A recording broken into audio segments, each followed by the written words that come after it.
Hi అండి, ఇక్కడైతే నేను దావత్కి వచ్చాను. మా తమ్ముని కూతురు కొడుకుది అయితే బర్త్డే ఉంది, దానికోసం వచ్చాను. ఇదేమి చికెన్ అంటారమ్మా? అంటే దమ్కి బిర్యానీ ఇది సపరేట్ చేశారా? మళ్ళీ దమ్ బిర్యానీకి ఇది రెడీ చేస్తుండ్రా?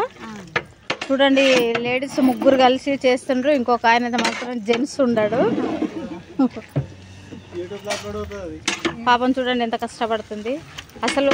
అంటే మేము 1 గంటకు వచ్చాము, అప్పటి నుంచి చేస్తుండ్రు. ఫుల్ వేడి, ఆ వేడిలో చేస్తుండ్రు. చాలా గ్రేట్ లేడీస్, చాలా కష్టపడుతుండ్రు.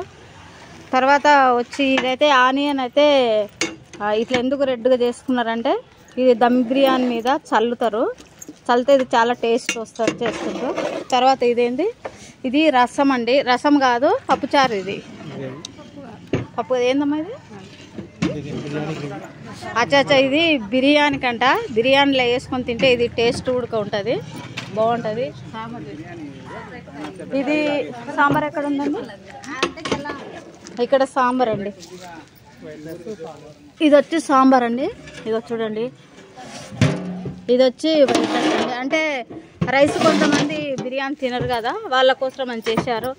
మనము నిజంగా చెప్తున్నా, ఊర్లలో చేస్తే చాలా టేస్ట్ ఉంటుంది. ఇది వచ్చి రైస్ అండి. ఆ రైస్ అయిన తర్వాత మరి ఇది మధ్యలో వేస్తారో మళ్ళీ అన్నం తీసి దీని మీద వేస్తారో తెలియదు. చూడండి, చాలా బాగుంది కదా.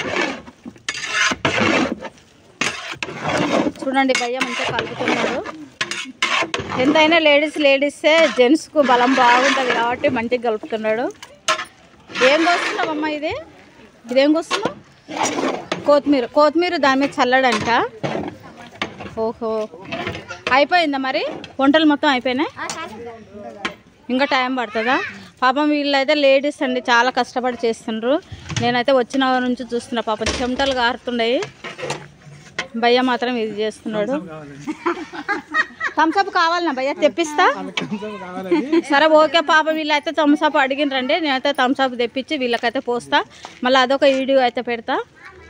చాలా వేడి పాపం, 2 మంత్స్ ఏడింది. అసలు ఎట్లా ఉంటుండ్రో. మేము వచ్చిన వారి నుంచి మాకైతే చెమటలు కారుతున్నాయి.